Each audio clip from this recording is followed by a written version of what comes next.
ചോദ്യം. ആദ്യത്തെ 7 പദങ്ങളുടെ തുക 70 ആകുന്ന 3 സമാന്തര ശ്രേണികൾ എഴുതുക. ഇവിടെ ചോദ്യം പറയുന്നത് ആദ്യത്തെ 7 പദങ്ങളുടെ തുക എന്തായിരിക്കണം? 70 ആയിരിക്കണം.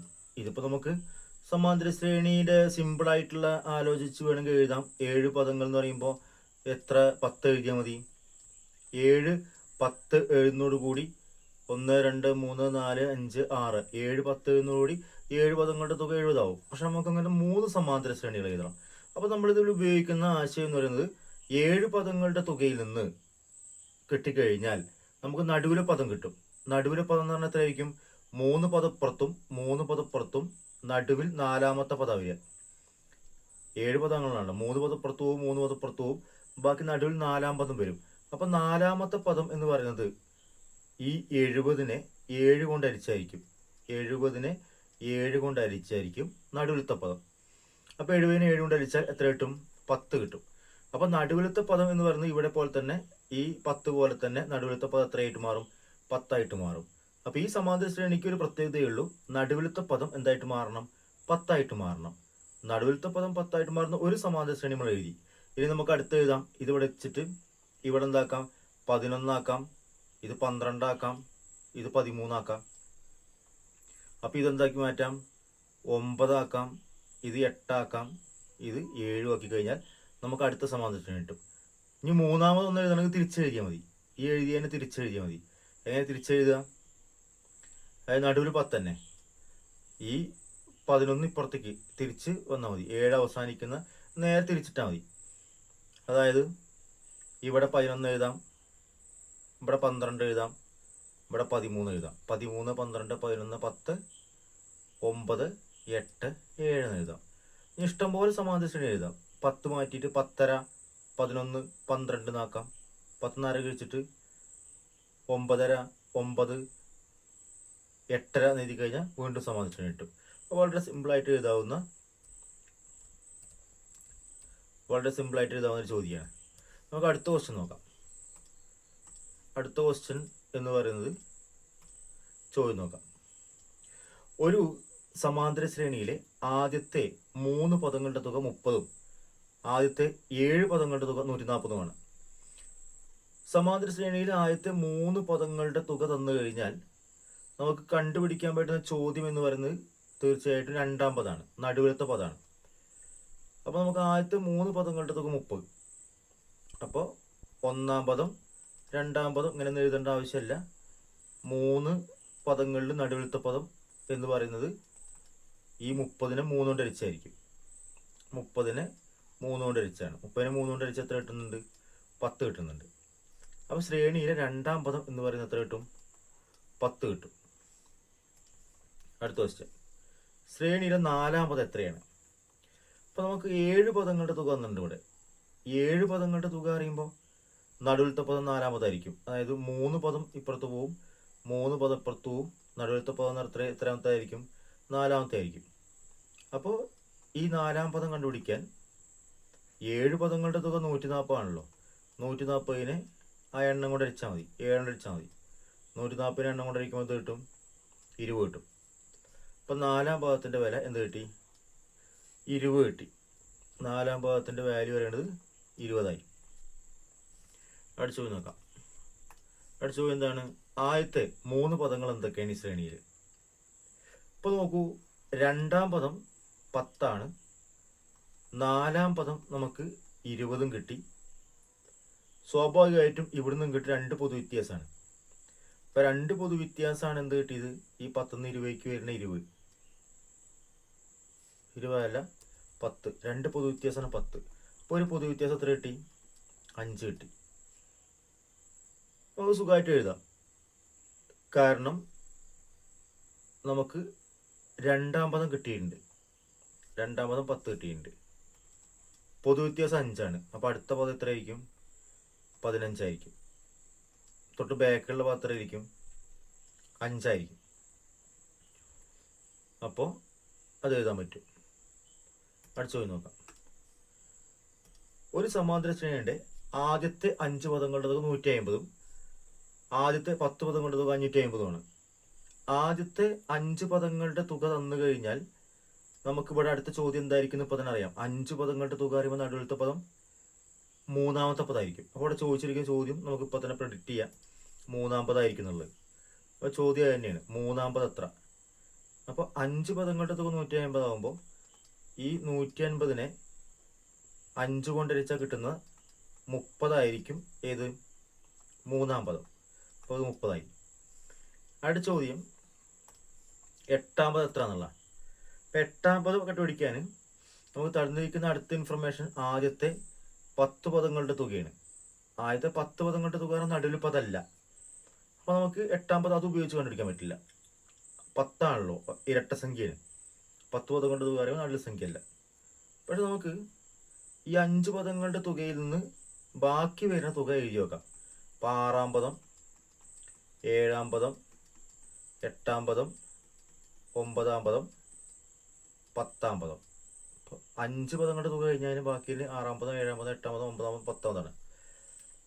ഇത് നമുക്ക് കണ്ടുപിടിക്കാം. കാരണം 10 പദങ്ങളുടെ തുക എത്രയാണ്? 550 ആണ്. അപ്പം 550 5 പദങ്ങളുടെ തുക കഴിച്ചാൽ മതി. ആദ്യത്തെ 5 പദങ്ങളുടെ തുക കഴിച്ചാൽ 150.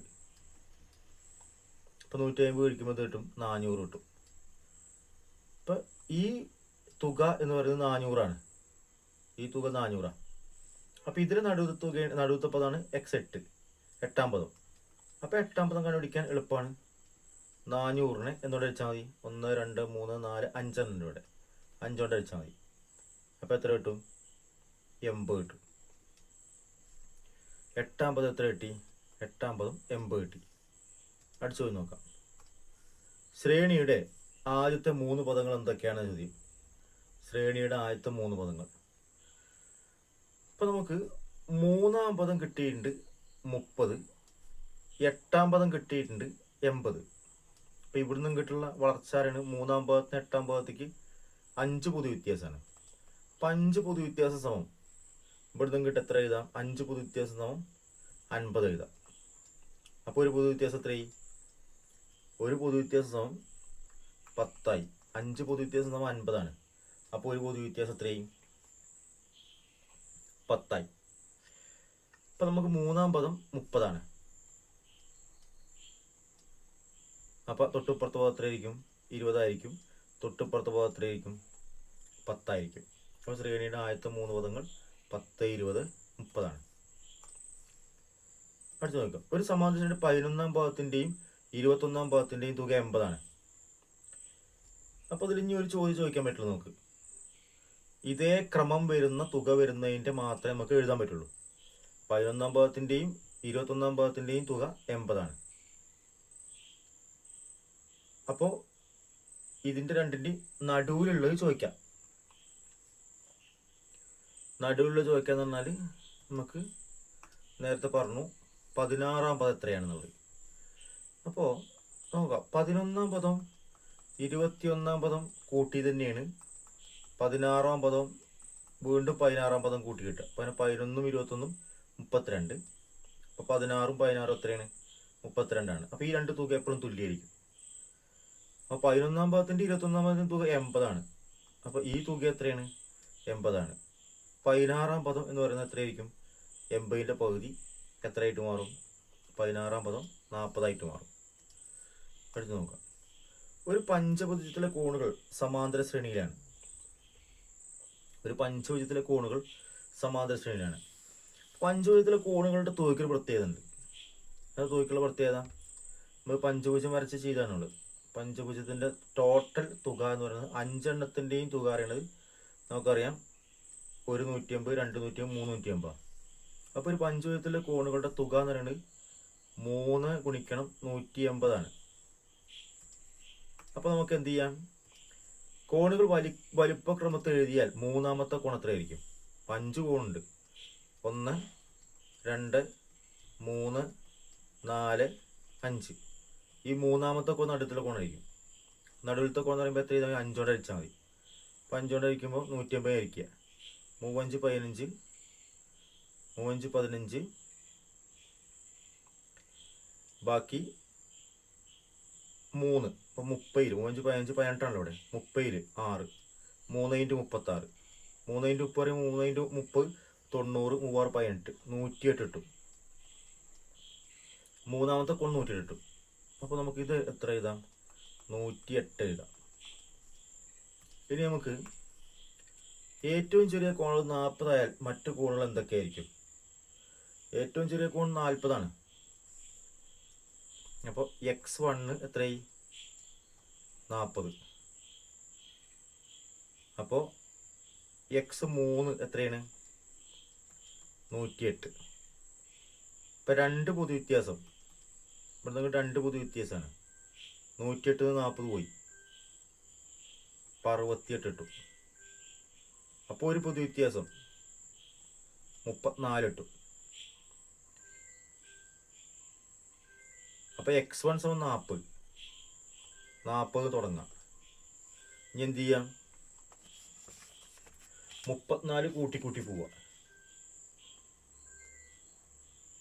ഇപ്പോൾ 74 കൂട്ടുമ്പോൾ വീണ്ടും 34 കൂട്ടുക. അപ്പോൾ എത്ര കിട്ടും? 108. വീണ്ടും 34 കൂട്ടുക, 142. വീണ്ടും 34 കിട്ടുക, 176. അപ്പോൾ ഈ ചോദ്യത്തിന് ഉത്തരമായി. അടുത്ത ചോദ്യം നോക്കാം. ഏറ്റവും ചെറിയ കോൺ 36 ആകുമോ? ഇപ്പോൾ x1 പ്ലസ് x5 കാര്യമാണ് നമ്മൾ ചിന്തിക്കേണ്ടത്. x1 x5 കൂട്ടി എത്രയാവുന്നുള്ളത്?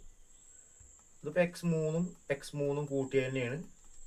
ഒന്നാമതും അഞ്ചാമതും കൂട്ടിയതും മൂന്നാമതും കൂട്ടിയതും തുല്യമാണ്. ഇപ്പം x3 പ്ലസ് x3 എന്തായിരിക്കും? 108 കൂട്ടണം 108. ഇപ്പം x1 x5 ആദ്യത്തെ കോണും അവസാനത്തെ കോണും കൂട്ടുമ്പോൾ 216 കിട്ടണം. അതിൽ 30 ആയി. ഇപ്പം x5 സമയം എന്ത് കിട്ടണം? 216 മൈനസ്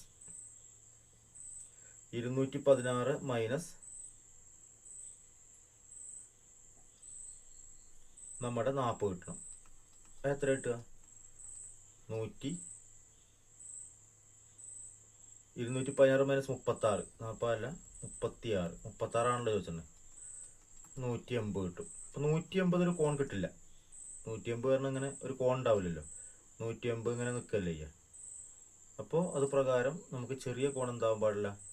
36 ഡിഗ്രി ആകാൻ പാടില്ല. 36 കൂടുതലാവണം, കുറയാൻ പാടില്ല എന്നുള്ളതാണ് ഇതിൻ്റെ ഉത്തരം.